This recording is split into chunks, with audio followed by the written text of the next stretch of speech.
Capítulo 28, que trata de la nueva y agradable aventura que al cura y al barbero sucedió en la mesma sierra.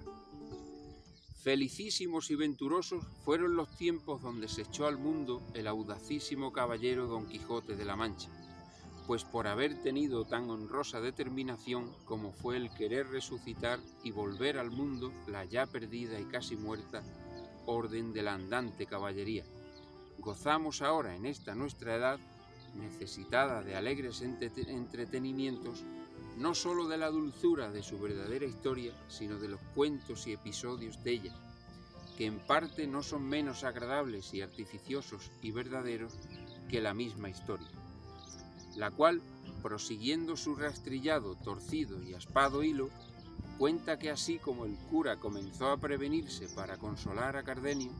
lo impidió una voz que llegó a sus oídos, que con tristes acentos decía de esta manera: ¡Ay Dios! Si será posible que ella haya hallado lugar que pueda servir de escondida sepultura a la carga pesada de este cuerpo que tan contra mi voluntad sostengo.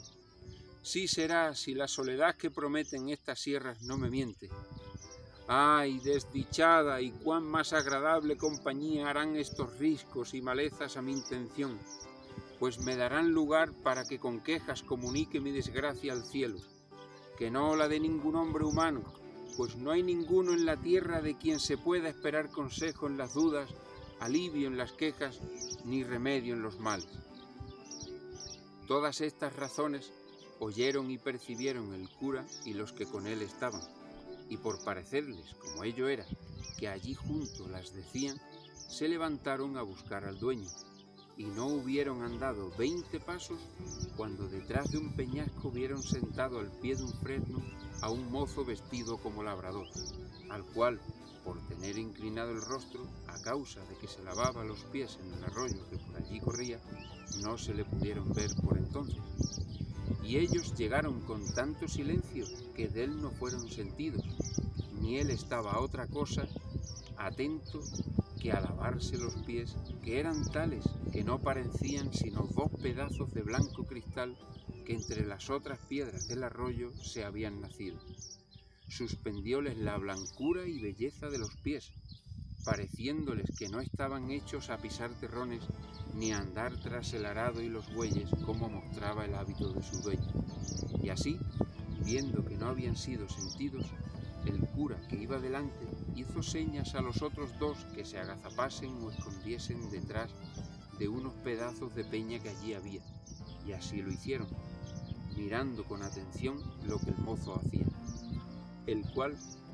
traía puesto un capotillo pardo de 2 haldas, muy ceñido al cuerpo con una toalla blanca. Traía ansimesmo unos calzones y polainas de paño pardo, y en la cabeza una montera parda. Tenía las polainas levantadas hasta la mitad de la pierna, que sin duda alguna de blanco alabastro parecía. Acabóse de lavar los hermosos pies, y luego con un paño de tocar que sacó debajo de la montera se los limpió. Y al querer quitársele alzó el rostro, y tuvieron lugar los que mirándole estaban de ver una hermosura incomparable, tal que Cardenio dijo al cura con voz baja: «Esta, ya que no es Luscinda, no es persona humana, sino divina». El mozo se quitó la montera y, sacudiendo la cabeza a una y a otra parte, se comenzaron a descoger y desparcir unos cabellos que pudieran los del sol tenerles en vida. Con esto conocieron que el que parecía labrador era mujer y delicada, y aún la más hermosa que hasta entonces los ojos de los 2 habían visto, y aún los de Cardenio, si no hubieran mirado y conocido a Luscinda, que después afirmó que sola la belleza de Luscinda podía contender con aquella. Los luengos y rubios cabellos no solo le cubrieron las espaldas, mas toda en torno la escondieron debajo de ellos, que si no eran los pies, ninguna otra cosa de su cuerpo se parecía, tales y tantos eran. En esto les sirvió de peine las manos, que si los pies en el agua habían parecido pedazos de cristal, las manos en los cabellos semejaban pedazos de apretada nieve, todo lo cual en más admiración y en más deseo de saber quién era ponía a los 3 que la miraban. Por esto determinaron de mostrarse, y al movimiento que hicieron de ponerse en pie, la hermosa moza alzó la cabeza y, apartándose los cabellos de delante de los ojos con entrambas manos, miró los que el ruido hacían, y apenas los hubo visto cuando se levantó en pie y, sin aguardar a calzarse ni a coger los cabellos, asió con mucha presteza un bulto como de ropa que junto a sí tenía, y quiso ponerse en huida llena de turbación y sobresalto. Mas no hubo dado 6 pasos cuando, no pudiendo sufrir los delicados pies la aspereza de las piedras, dio consigo en el suelo. Lo cual, visto por los 3, salieron a ella, y el cura fue el primero que le dijo: «Deteneos, señora, quien quiera que seáis, que los que aquí veis solo tienen intención de serviros. No hay para que os pongáis en tan impertinente huida, porque ni vuestros pies lo podrán sufrir, ni nosotros consentir». A todo esto, ella no respondía palabra, atónita y confusa. Llegaron pues a ella y asiéndola por la mano el cura prosiguió diciendo: «Lo que vuestro traje, señora, nos niega, vuestros cabellos nos descubren. Señales claras que no deben de ser de poco momento las causas que han disfrazado vuestra belleza en hábito tan indigno y traídola a tanta soledad como es esta, en la cual ha sido ventura el hallaros, sino para dar remedio a vuestros males, a lo menos para darles consejo, pues ningún mal puede fatigar tanto, ni llegar tan al extremo de serlo, mientras no acaba la vida, que rehúya de no escuchar siquiera el consejo que con buena intención se le da al que lo parece. Así que, señora mía, o señor mío, lo que vos quisierdes ser, perded en el sobresalto que nuestra vida os ha causado y contadnos vuestra buena o mala suerte, que en nosotros juntos o en cada uno hallaréis quien os ayude a sentir vuestras desgracias». Tanto que el cura decía estas razones, estaba la disfrazada moza como embelesada, mirándolos a todos, sin mover labio ni decir palabra alguna, bien así como rústico aldeano que de improviso se le muestran cosas raras y de él jamás vistas. Mas volviendo el cura a decirle otras razones al mismo efecto encaminadas, dando ella un profundo suspiro, rompió el silencio y dijo: «Pues que la soledad de estas sierras no ha sido parte para encubrirme, ni la soltura de mis descompuestos cabellos no ha permitido que sea mentirosa mi lengua. Sería fingir yo de nuevo ahora lo que sí se me creyese. Sería más por cortesía que por otra razón alguna. Presupuesto esto, digo, señores, que os agradezco el ofrecimiento que me habéis hecho, el cual me ha puesto en obligación de satisfaceros en todo lo que me habéis pedido,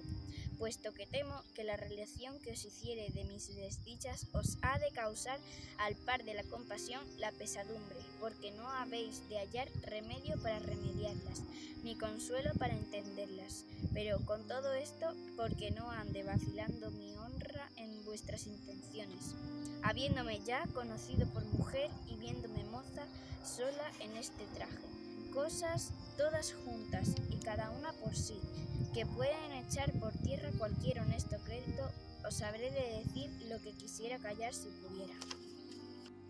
Todo esto dijo sin parar la que tan hermosa mujer parecía, con tan suelta lengua, con voz tan suave, que no menos les admiró su discreción que su hermosura. Y tornándole a hacer nuevos ofrecimientos y nuevos ruegos para que lo prometido cumpliese, ella, sin hacerse más de rogar, calzándose con toda honestidad y recogiendo sus cabellos, se acomodó en el asiento de una piedra y puestos los 3 alrededor de ella,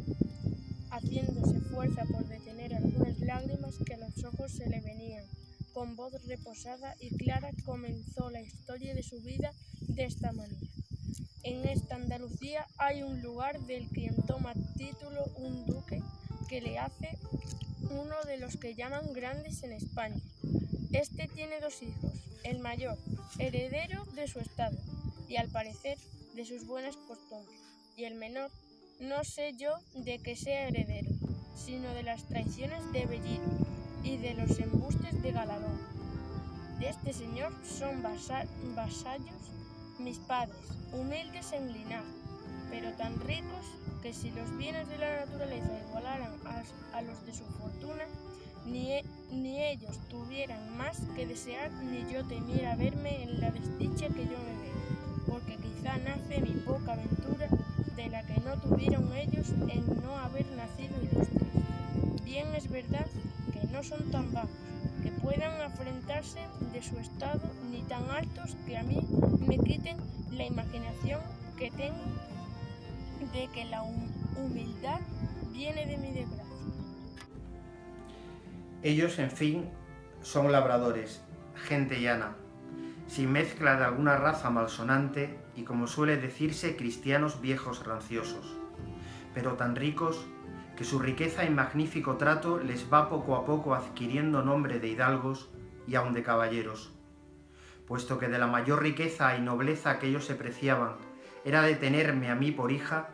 y así, por no tener otra ni otro que los heredase como por ser padres y aficionados, yo era una de las más regaladas hijas que padres jamás regalaron. Era el espejo en que se miraban, el báculo de su vejez y el sujeto a quien encaminaban, midiéndolos con el cielo, todos sus deseos, de los cuales, por ser ellos tan buenos, los míos no salían un punto. Y del mismo modo que yo era señora de sus ánimos, ansí lo era de su hacienda. Por mí se recebían y despedían los criados. La razón y cuenta de lo que se sembraba y cogía pasaba por mi mano. Los molinos de aceite, los lagares de vino, el número del ganado mayor y menor, el de las colmenas. Finalmente, de todo aquello que un tan rico labrador como mi padre puede tener y tiene, tenía yo la cuenta, y era la mayordoma y señora, con tanta solicitud mía y con tanto gusto suyo, que buenamente no acertaré a encarecerlo. Los ratos que del día me quedaban, después de haber dado lo que convenía a los mayorales, a capataces y a otros jornaleros, los entretenía en ejercicios que son a las doncellas tan lícitos como necesarios, como son los que ofrece la aguja y la almohadilla, y la rueca muchas veces, y si alguna, por recrear el ánimo, estos ejercicios dejaba, me acogía al entretenimiento de leer algún libro devoto o a tocar una arpa, porque la experiencia me mostraba que la música compone los ánimos descompuestos y alivia los trabajos que nacen del espíritu. Esta, pues, era la vida que yo tenía en casa de mis padres, la cual, si tan particularmente he contado, no ha sido por ostentación, ni por dar a entender que soy rica, sino porque se advierta cuán sin culpa me he venido de aquel buen estado que he dicho al infelice en que ahora me hallo. Es pues el caso que, pasando mi vida en tantas ocupaciones y en un encerramiento tal que al de un monasterio pudiera compararse, sin ser vista, a mi parecer, de otra persona alguna que de los criados de casa, porque los días que iba a misa era tan de mañana y tan acompañada de mi madre y de otras criadas, y yo tan cubierta y recatada, que apenas veían mis ojos más tierra de aquella donde ponía los pies, y con todo esto, los del amor o los de la ociosidad, por mejor decir, a quien los del lince no pueden igualarse, me vieron puestos en la solicitud de don Fernando, que este es el nombre del hijo menor del duque que os he contado. No hubo bien nombrado a don Fernando la que el cuento contaba, cuando a Cardenio se le mudó la color del rostro y comenzó a trasudar, con tan grande alteración que el cura y el barbero, que miraron en ello, temieron que le venía aquel accidente de locura que habían oído decir que de cuando en cuando le venía. Mas Cardenio no hizo otra cosa que trasudar y estarse quedo, mirando de hito en hito a la labradora, imaginando quién ella era, la cual, sin advertir en los movimientos de Cardenio, prosiguió su historia diciendo: y no me hubieron bien visto, cuando, según él dijo después, quedó tan preso de mis amores, cuanto lo dieron bien a entender sus demostraciones. Mas por acabar presto con el cuento, que no le tiene de mis desdichas, quiero pasar en silencio las diligencias que don Fernando hizo para declararme su voluntad. Sobornó toda la gente de mi casa, dio y ofreció dádivas y mercedes a mis parientes. Los días eran todos de fiesta y de regocijo en mi calle. Las noches no dejaban dormir a nadie las músicas. Los billetes, que sin saber cómo a mis manos venían, eran infinitos, llenos de enamoradas razones y ofrecimientos, con menos letras que promesas y juramentos. Todo lo cual no solo no me ablandaba, pero me endurecía de manera como si fuera mi mortal enemigo, y que todas las obras que para reducirme a su voluntad hacía, las hiciera para el efecto contrario. No porque a mí me pareciese mal la gentileza de don Fernando, ni que tuviese a demasía sus solicitudes, porque me daban un no sé qué de contento verme tan querida y estimada de un tal principal caballero, y no me pesaba ver a mis papeles mis alabanzas, que en esto, por feas que seamos las mujeres, me parece a mí que siempre nos da gusto el oír el que nos llamen hermosas. Pero a todo esto se oponía mi honestidad y los consejos continuos que mis padres me daban, que ya muy al descubierto sabían la voluntad de don Fernando, porque ya a él no se le daba nada de que todo el mundo la supiese. Decíanme mis padres que en sola mi virtud y bondad dejaban y depositaban su honra y fama, y que considerase la desigualdad que había entre mí y don Fernando, y que por aquí echaría de ver que sus pensamientos, aunque él dijese otra cosa, más se encaminaban a su gusto que a mi provecho, y que si yo quisiese poner en alguna manera algún inconveniente para que él se dejase de su injusta pretensión, que ellos me casarían luego con quien yo más gustase, así de los más principales de nuestro lugar como de todos los circunvecinos, pues todo se podía esperar de su mucha hacienda y de mi buena fama. Con estos ciertos prometimientos y con la verdad que ellos me decían, fortificaba yo mi entereza y jamás quise de responder a don Fernando palabra que le pudiese mostrar, aunque de muy lejos, esperanza de alcanzar su deseo. Todos estos recatos míos que él debía de tener por desdenes debieron de ser causa de avivar más su lascivo apetito, que este nombre quiero dar a la voluntad que me mostraba, la cual, si ella fuera como debía, no la supiera de vosotros ahora, porque hubiera faltado la ocasión de decirosla. Finalmente, don Fernando supo que mis padres andaban por darme estado, porque talla es la esperanza de poseerme, o, a lo menos, porque yo estuviese más guardas para guardarme. Y esta nueva sospecha fue causa para que hiciese lo que ahora oiréis. Y fue que una noche, estando yo en mi aposento, con solo la compañía de una doncella que me servía, teniendo bien cerradas las puertas, por temor que por descuido mi honestidad no se viese en peligro, sin saber ni imaginar cómo, en medio de estos recatos y prevenciones, y en la soledad de este silencio de encierro, me hallé delante, cuya vista me turbó de manera que me quitó la de mis ojos y me enmudeció la lengua. Y así, no fui poderosa de dar voces, ni aún él creo que me las dejara dar, porque luego se llegó a mí, y tomándome entre sus brazos, porque yo, como digo, no tuve fuerzas para defenderme, según estaba turbada, comenzó a decirme tales razones que no sé cómo es posible que tenga tanta habilidad la mentira, que la sepas componer de modo que parezcan tan verdaderas. Hacía al traidor que sus lágrimas acreditasen sus palabras y los suspiros su intención. Yo, pobrecilla sola, entre los míos mal ejercitada en casos semejantes, comencé, no sé en qué modo, a tener por verdaderas tantas falsedades, pero no de suerte que me moviesen a compasión, menos que buenas sus lágrimas y suspiros, y así, pasándome aquel sobresalto primero, torné algún tanto a cobrar mis perdidos espíritus, y con más ánimo del que pensé que pudiera tener, le dije: si como estoy, Señor, en tus brazos, estuviera entre los de un león fiero, y él librarme de ellos se me asegurara con que hiciera o dijera cosa que fuera en perjuicio de mi honestidad, así fuera posible hacerla o decirla como es posible dejar de haber sido lo que fue. Así que, si tú tienes ceñido mi cuerpo con tus brazos, yo tengo atada mi alma con mis nuevos deseos, y son tan diferentes de los suyos como los verás. Si con hacerme fuerza quisieses pasar delante de ellos, tu vasalla soy, pero no tu esclava.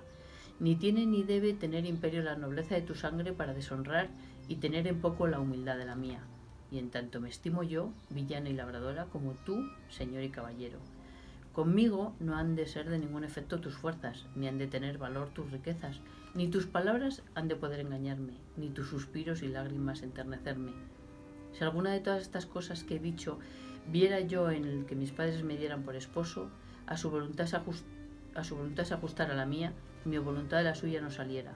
De modo que, como quedara con honra, aunque quedara sin gusto, de grado te entregara lo que tú, Señor, ahora con tanta fuerza procuras. Todo esto he dicho porque no es pensar que de mí alcance cosa alguna el que no fuere mi legítimo esposo. Si no reparas más que en esto, bellísima Dorotea, que este es el nombre de esta desdichada, dijo el desleal caballero, ves, aquí te doy la mano de ser lo tuyo, y sean testigos de esta verdad los cielos, a quien ninguna cosa se esconde, y esta imagen de Nuestra Señora de aquí tienes. Cuando Cardenio le oyó decir que se llamaba Dorotea, tornó de nuevo a sus sobresaltos, y acabó de confirmar por verdadera su primera opinión, pero no quiso interromper el cuento, por ver en qué venía a parar lo que él ya casi sabía. Solo dijo, ¿qué Dorotea es tu nombre, señora? Otra he oído yo decir del mesmo, que quizá corre parejas con tus desdichas. Pasa adelante, que tiempo vendrá en que te diga cosas que te espanten en el mismo grado que te lastimen. Reparó Dorotea en las razones de Cardenio y en su extraño y desastrado traje, y rogóle que si alguna cosa de su hacienda sabía, se la dijese luego, porque si algo le había dejado buena la fortuna, era el ánimo que tenía para sufrir cualquier desastre que le sobreviniese, segura de que a su parecer ninguno podía llegar que el que tenía acrecentase un punto. No le perdiera yo, señora, respondió Cardenio, en decirte lo que pienso, si fuera verdad lo que imagino, y hasta ahora no se pierde coyuntura, ni a ti te importa nada al saberlo. Sea lo que fuere, respondió Dorotea, lo que en mi cuento pasa fue que tomando don Fernando una imagen que en aquel aposento estaba, la puso por testigo de nuestro desposorio. Con palabras eficacísimas y juramentos extraordinarios me dio la palabra de ser mi marido, puesto que antes que acabase de decirlas, le dije que mirase bien lo que hacía y que considerase el enojo que su padre había de recibir de verle casado con una villana, vasalla suya, que no le cegase mi hermosura tal cual era, pues no era bastante para hallar en ella disculpa de su yerro, y que si algún bien me quería hacer por el amor que me tenía, fuese dejar correr mi suerte a lo igual de lo que mi calidad pedía, porque nunca los tan desiguales casamientos se gozan ni duran mucho en aquel gusto con que se comienzan. Todas estas razones que aquí le he dicho, le dije, y otras muchas que no me acuerdo, pero no fueron parte para que él dejase de seguir su intento,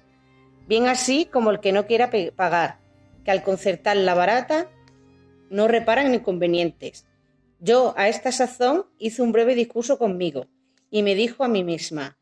si yo no seré yo la primera que por vía de matrimonio haya subido de humilde a grande estado, ni será don Fernando el primero a quien hermosura o ciega afición, que en lo más cierto haya hecho tomar compañía desigual a su grandeza.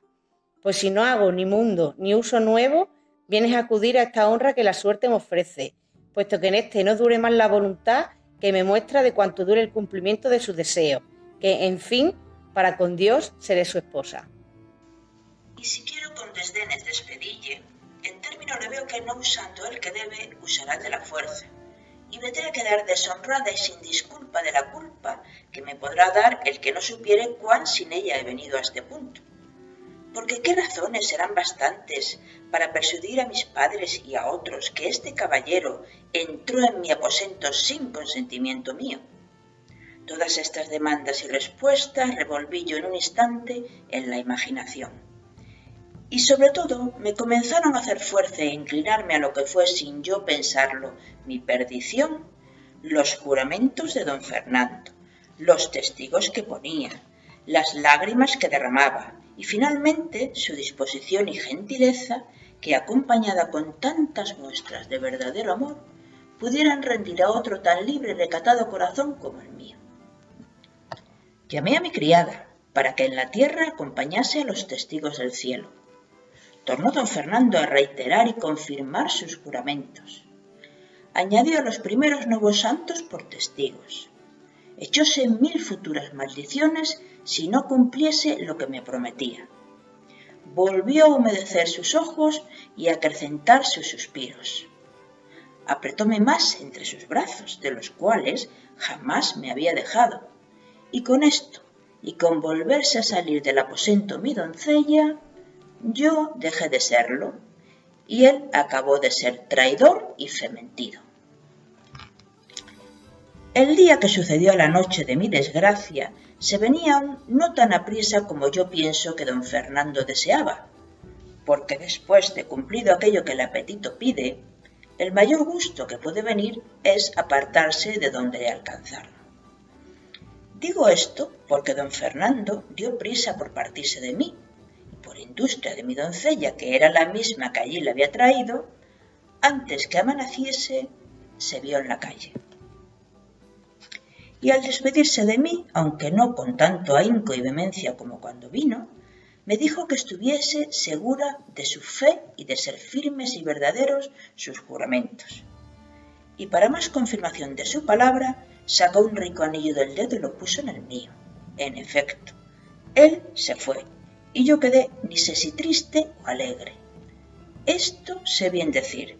que quedé confusa y pensativa y casi fuera de mí con el nuevo acaecimiento. Y no tuve ánimo, o no se me acordó, de reñir a mi doncella por la traición cometida de encerrar a don Fernando en mi mismo aposento, porque aún no me determinaba si era bien o mal el que me había sucedido. Díjele al partir a don Fernando que por el mismo camino de aquella podía verme otras noches, pues ya era suya hasta que cuando él quisiese aquel hecho se publicase.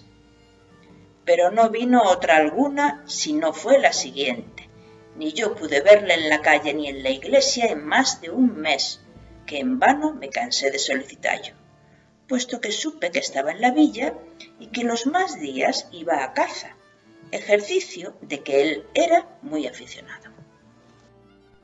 Estos días y esta hora bien sé yo que para mí fueron aciagos y menguadas, y bien sé que comencé a dudar en ello, y aún a descreer de la fe de don Fernando. Y sé también que mi doncella oyó entonces las palabras que reprensión de su atrevimiento antes no había oído. Y sé que me fue forzoso tener cuenta con mis lágrimas y con la compostura de mi rostro, por no dar ocasión a que mis padres me preguntasen que de qué andaba descontenta y me obligasen a buscar mentiras que decilles. Pero todo esto se acabó en un punto, llegándose uno donde se atropellaron respeto y se acabaron los honrados discursos, y a donde se perdió la paciencia y salieron a plaza mis secretos pensamientos. Y esto fue porque de allí a pocos días se dijo en el lugar, como en una ciudad allí cerca, se había casado don Fernando, con una doncella hermosísima en todo extremo, y de muy principales padres, aunque no tan rica, que por la dote pudiera aspirar a tan noble casamiento. Díjose que se llamaba Lucinda, con otras cosas que en su desposorio sucedieron, dignas de su admiración. Oyó Cardenio el nombre de Lucinda, y no hizo otra cosa que encoger los hombros, morderse los labios, enarcar las cejas y dejar allí a poco caer por sus ojos dos fuentes de lágrimas. Mas no por esto dejó Dorotea de seguir su cuento diciendo: llegó esta triste nueva a mis oídos. En lugar de helárseme el corazón en oilla, fue tanta la cólera y rabia que se encendió en él, que faltó poco para no salirme por las calles dando voces, publicando la alevosía y traición que se me había hecho. Más templóse esta furia por entonces con pesar de poner aquella misma noche por obra lo que puse, que fue ponerme en este hábito, que me dio uno de los que llamaban zagales, en casa de los labradores, y que era criado de mi padre, al cual descubrí toda mi desventura, y le rogué me acompañase hasta la ciudad donde entendí que mi enemigo estaba. Él, después que hubo reprendido mi atrevimiento y afeado mi determinación, viéndome resuelta en mi parecer, se ofreció a tenerme compañía, como él dijo, hasta el cabo del mundo. Luego, al momento, encerré en una almohada de lienzo un vestido de mujer y algunas joyas y dinero, por lo que podía suceder, y en el silencio de aquella noche,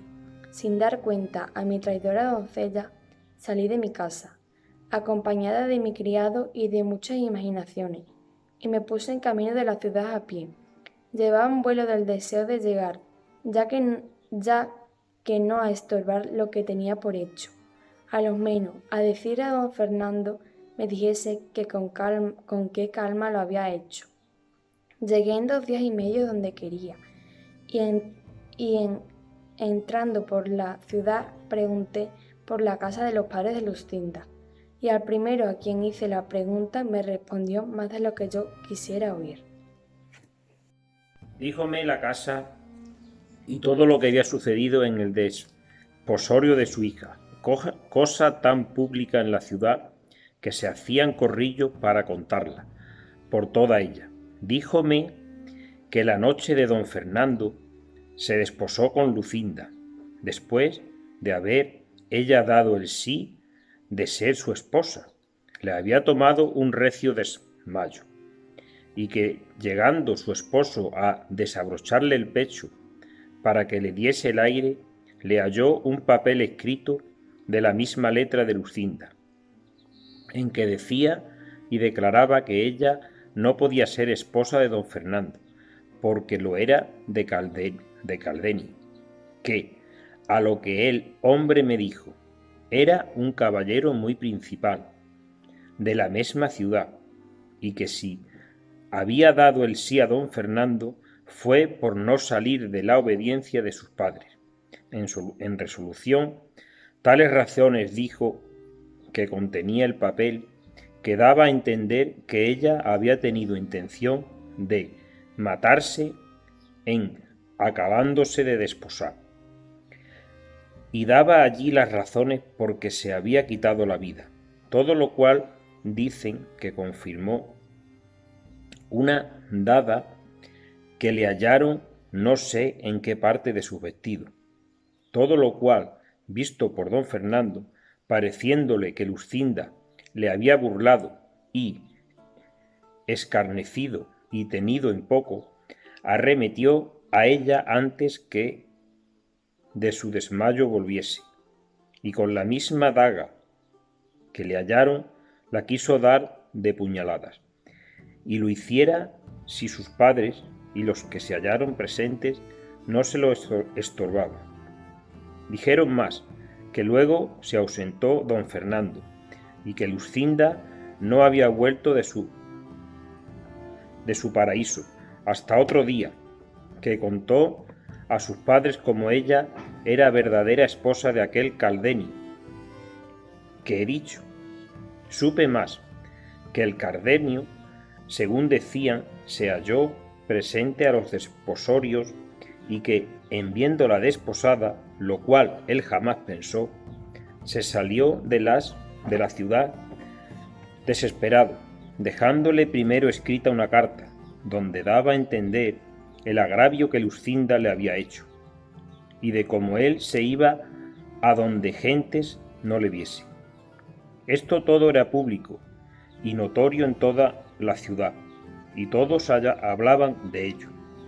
Y más hablaron cuando supieron que Lucinda había faltado de casa de sus padres y de la ciudad, pues la hallaron en toda ella, no la hallaron en toda ella, de que perdían el juicio sus padres, y no sabían qué medio se tomar para hallarla. Esto que supe puso en bando mi esperanza, y tuve por mejor no haber hallado a don Fernando, que no hallarse casado, pareciéndome que aún no estaba del todo cerrada la puerta a mi remedio, dándome yo a entender que podría ser que el cielo hubiese puesto aquel impedimento en el segundo matrimonio, por atraerle a conocer lo que el primero debía, y a caer en la cuenta de que era cristiano, y que estaba más obligado a su alma que a los respetos humanos. Todas estas cosas revolvía en mi fantasía, y me consolaba sin tener consuelo, fingiendo unas esperanzas largas, desmayadas, para entretener la vida que ya aborrezco. Estando pues en la ciudad, sin saber qué hacerme, cuando Fernando no hallaba,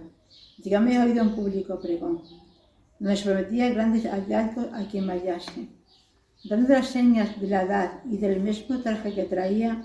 y oí decir que se decía que había sacado de casa de mis padres el mozo que conmigo vino.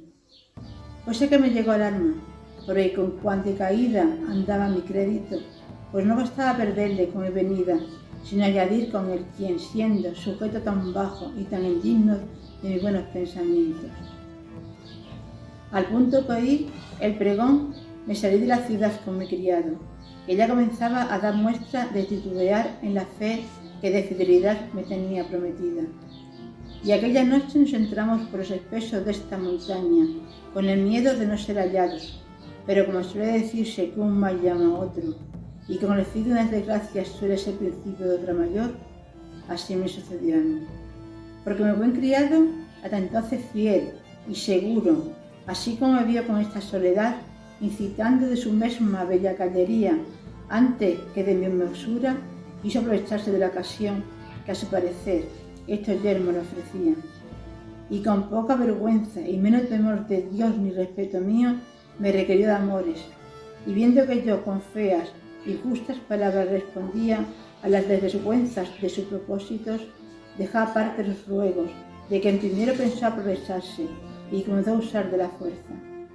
Pero el justo cielo, que a pocas o ninguna veces deja de mirar y favorecer a las justas intenciones, favoreció las mías. De manera que con pocas fuerzas y con poco trabajo di con él por un derrumbadero donde le dejé, no sé si muerto o vivo, y luego, con más ligereza que mi sobresalto y cansancio pedían, me entré por estas montañas, sin llevar otro pensamiento ni otro designio que esconderme en ella y huir de mi padre, y de aquello que de su parte me andaba buscando. Con este deseo, a no sé cuántos meses que entré en ella, donde hallé un ganadero que me llevó por su criado a un lugar en estas de las entrañas de esta sierra, al cual sirvió de zagar con todo este tiempo. Volvió hasta siempre en el campo, pero encubría estos cabellos que ahora, tan sin pensarlo, me han descubierto. Pero toda mi industria y toda mi solitud fue y ha sido de ningún provecho, pues mi amo vino en conocimiento de que yo no era varón, y nació en el mismo mal pensamiento que mi criado. Y como no siempre la fortuna con los trabajos da los remedios, no hallé derrumbadero ni barranco de donde despeñar y despenar al amo, como la hallé para el criado, y así tuve por menos inconveniente detalle que esconderme de nuevo entre estas perezas, que me va con fuerzas o me disculpas. Digo pues que me torné a emboscar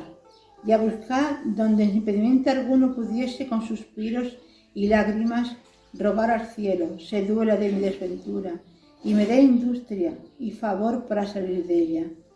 o para dejar la vida de estas soledades sin que quede memoria de esta triste, y de sin culpa suya habrá dado materia para que de ella se hable y murmure en la suya y en las ajenas tierras.